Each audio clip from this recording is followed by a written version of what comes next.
The Dance of Dragons, a true telling by Grandmaster Munkin, being a history of the war of Targaryen succession between the Princess Rhaenyra and Aegon, second of his name, that nearly destroyed the realm. The Dance of the Dragons. A stupid name for a Targaryen civil war where my ancestors danced away my birthright. Before the war, House Targaryen counted 18 dragons. By the end, we had 2, and nearly as few Targaryens.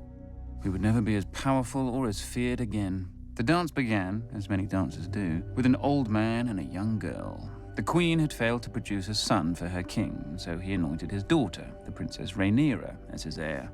But years later, the king remarried, and his new wife, Queen Alicent of House Hightower, gave him a son.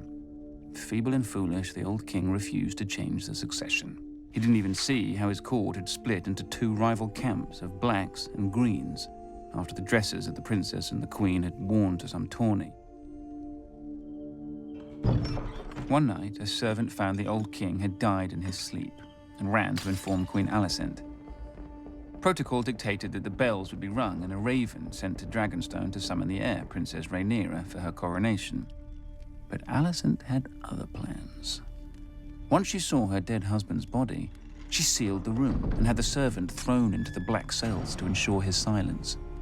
At the hour of the owl, the Lord Commander of the Kingsguard, Sir Criston Cole, summoned the small council to inform them of the king's death. Sir Otto Hightower, the Hand of the King and father to Queen Alicent, demanded that the succession be settled immediately. The decrepit old men of the small council were confused. The succession was settled in their minds. The old king had forced the lords of Westeros to swear fealty to Princess Rhaenyra as his heir. But Sir Criston Cole rightly pointed out that a son comes before a daughter. The council argued until dawn, when the Master of Coin finally stood up and declared he would have no part of treason. Sir Criston Cole, wisely, opened his throat with a dagger, ending the debate.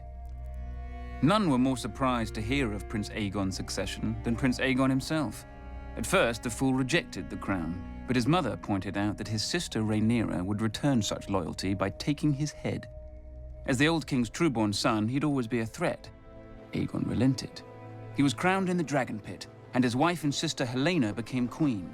His brother Aemond flew off to win over the few great lords whose support Aegon didn't already have.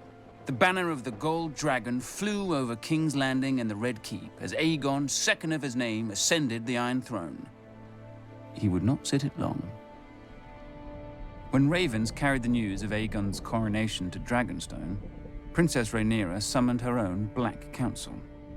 With her was her uncle and husband, Daemon Targaryen, considered by many to be the most dangerous man in Westeros. Few lords supported her, but the greatest of these was Corlys Velaryon, who controlled the largest fleet in the realm, and his Targaryen wife, Rhaenys, the old king's sister. Then there were her 5 sons, although none grown to manhood. A pitiful assembly, really. Combined, they couldn't match the power of House Hightower alone. But Rhaenyra had dragons. She, Daemon, and Rhaenys rode huge and formidable beasts, and 3 of her 5 sons were riders as well. Dragonstone also housed 6 more dragons without riders. Against this, King Aegon had only 4 dragons of his own. Dragons can burn a city, but only armies can take and hold it. If she was to prevail, Rhaenyra desperately needed the support of the few great houses not already sworn to Aegon. Her eldest son, Jaehaerys, flew to the Vale in the north. Her middle son, Lucerys, flew to the Stormlands. Rhaenyra hoped that the war would begin and, if the gods were good, end with diplomacy. As always, they weren't.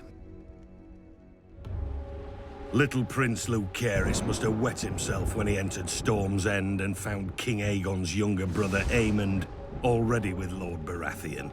Aemond was fearsome even before he lost his eye and set a sapphire in its stead.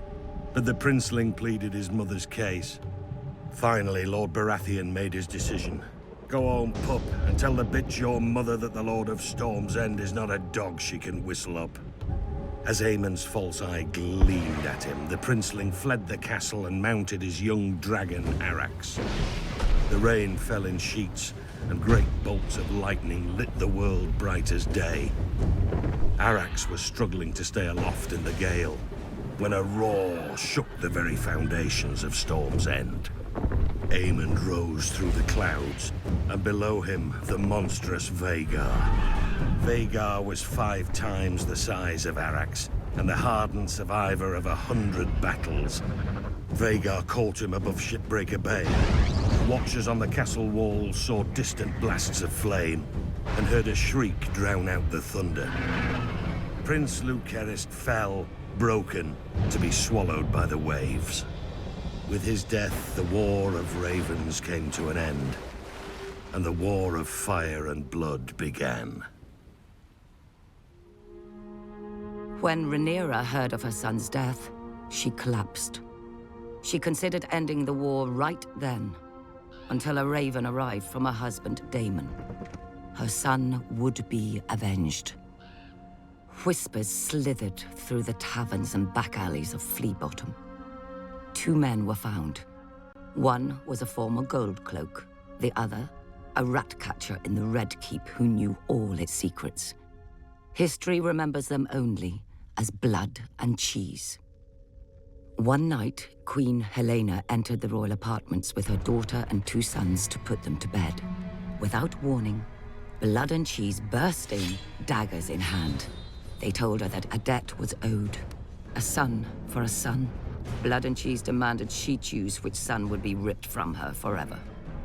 Queen Helena pleaded with the men to kill her instead, but they refused.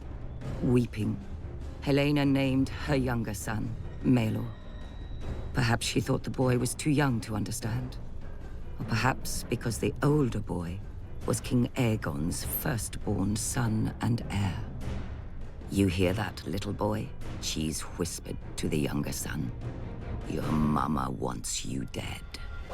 Then Blood struck off the older boy's head with a single blow. When the guards burst in, they found Queen Helena still screaming, clasping her dead son's body to her, mad with grief. The blood of their children transformed a dynastic dispute into a war of annihilation. The grief and rage of losing a child could burn down the world. Either Aegon or Rhaenyra could live at the end, but not both. Rhaenyra's forces struck yet another blow. The moment the Lord of Harrenhal saw Daemon Targaryen circling the castle on his dragon Caraxes, he struck his banners and surrendered. The Blacks now had the strongest castle in the Riverlands. Darker news still came to Aegon. Thanks to Rhaenyra's sons, Winterfell had declared for Rhaenyra, as had the Vale.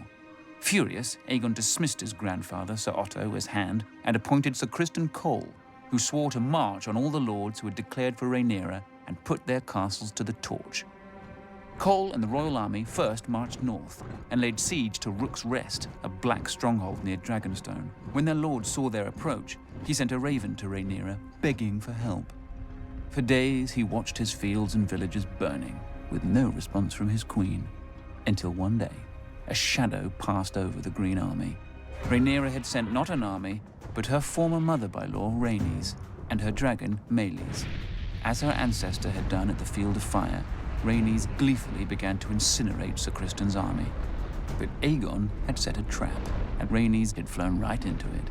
As Rhaenys and Meleys blanketed Sir Criston's troops in dragon flame, 2 other dragons rose into the sky. Aemond on Vhagar, and King Aegon himself on the gleaming Sunfire. To her credit, Rhaenys didn't flee. Dragon fought dragons, and a second sun blossomed in the sky. When the smoke cleared, only Aemond and Vhagar stood uninjured.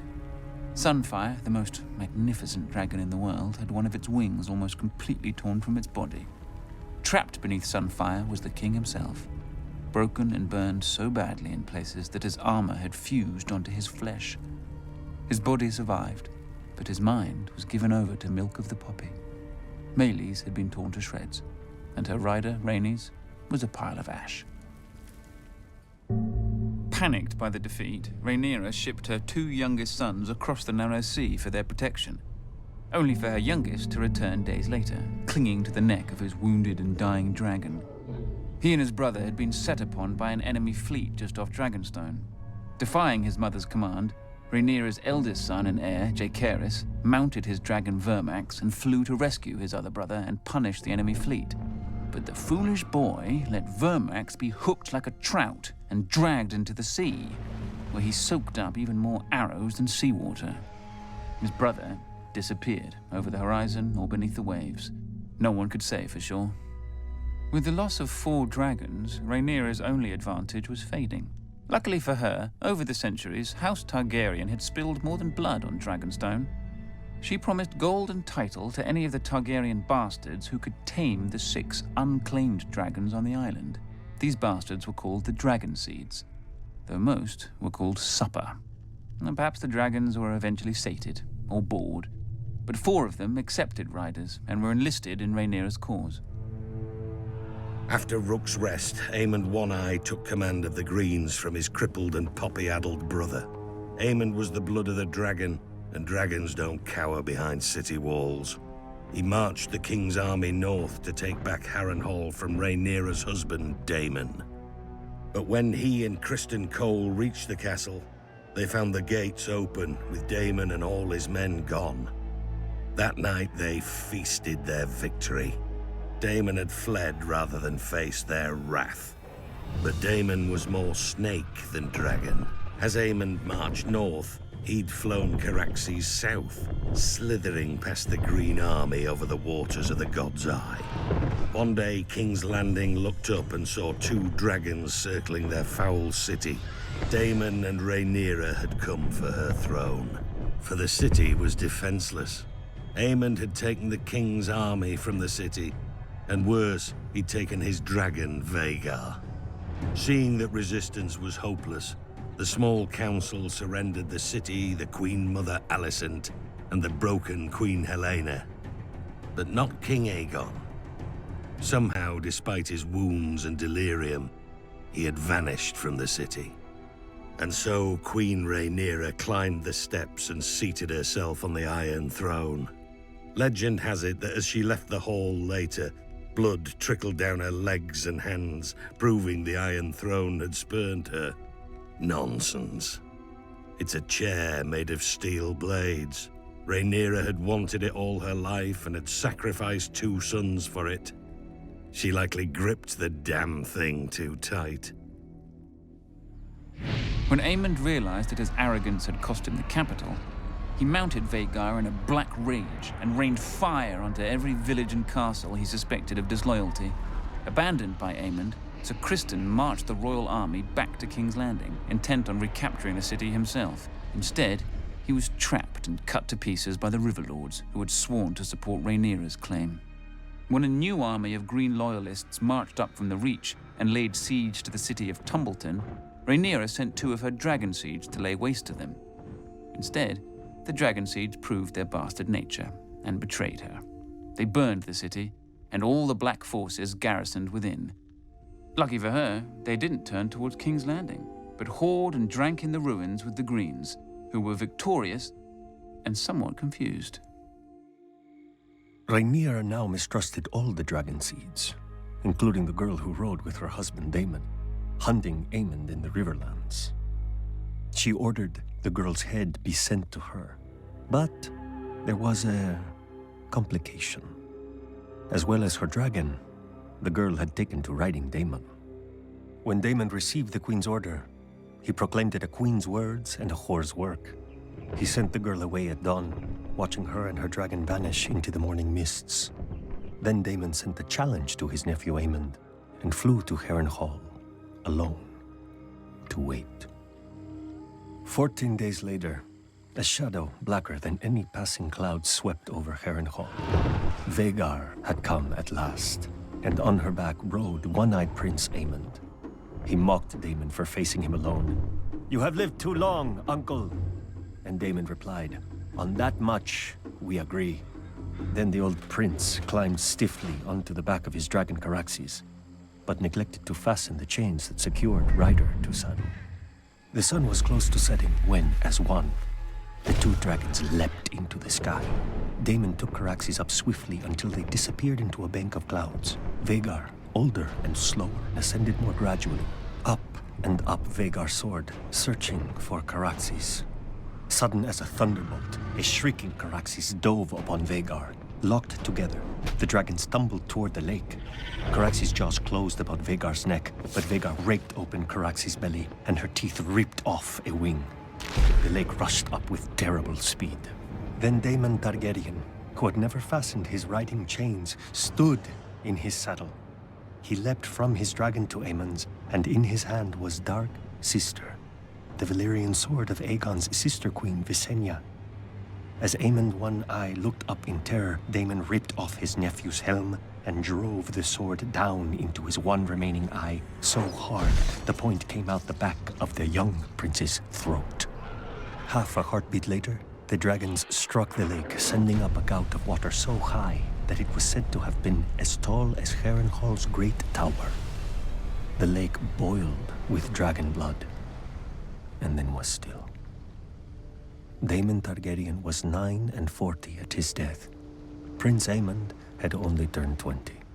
Vhagar, the greatest of the Targaryen dragons, had counted 181 years. Thus passed the last living creature from the days of Aegon's conquest. Back in King's Landing, Queen Rhaenyra didn't have much time to grieve for her stupid husband. The mad former queen Helaena flung herself from a balcony to be impaled upon the iron spikes lining the moat of Maegor's holdfast. That night, the city rose in riot against Rhaenyra, demanding justice for Queen Helaena and her murdered son, among other foolish peasant fantasies. In the midst of this chaos, a one-handed fool called the Shepherd began to rant against dragons. Not just the ones of the enemy, but all dragons everywhere. As he pointed to the dragon pit above on the hill, he shouted, "There the demons dwell, this is their city. If you would make it yours, first you must destroy them." A cry went up from 10,000 throats. "Kill them!" There were 4 dragons housed within the dragon pit that night. By the time the first of the attackers came pouring in, all 4 were roused, awake, and angry. Nobody knows how many men and women died that night. Who cares? They all should have. Trapped within the pit, the dragons could not fly. Instead, they fought with horns, claws, teeth, and fire. For every man who died, 10 more appeared, shouting that the dragons must die. One by one, they did. Finally, the last remaining dragon broke her chains, spread her wings, and flew straight up at the Great Dome, trying to flee. Already weakened by dragon flame, the dome cracked under the force of impact, and then tumbled down, crushing dragon slayers and herself. High atop the Red Keep, Queen Rhaenyra clutched her 2 remaining sons to her as she watched the end of her family's might, too afraid of the peasants to defend her dragons. At least her older son, Joffrey, had a man's spine. He stole his mother's dragon, Syrax, and tried to fly it to the dragon pit to save his birthright. But the stupid beast didn't understand, and twisted beneath him, fighting to be free of the little boy. Until it was. A queen is still a woman, with all the weakness of that sex. Weeping for her lost son more than her dragons, Rhaenyra abandoned the Iron Throne and sold her crown to buy passage for her and her last son back to Dragonstone. Rhaenyra hoped to hatch more dragons from the eggs in the castle. But when she landed, the welcoming party slew her guards and marched her and her son at spear point to the castle to face a dead man and a dying dragon. "Sister!" King Aegon, second of his name, called out to Rhaenyra. Rook's Rest had left Aegon bent and twisted, his once handsome face puffy from milk of the poppy, with burn scars covering half his body. Rhaenyra, ever defiant, told her dear brother that she'd hoped he was dead.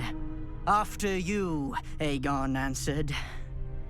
Then Sunfire bathed her in a blast of flame and devoured her in 6 bites while her son watched, leaving the 7th and final bite her lower leg for the stranger.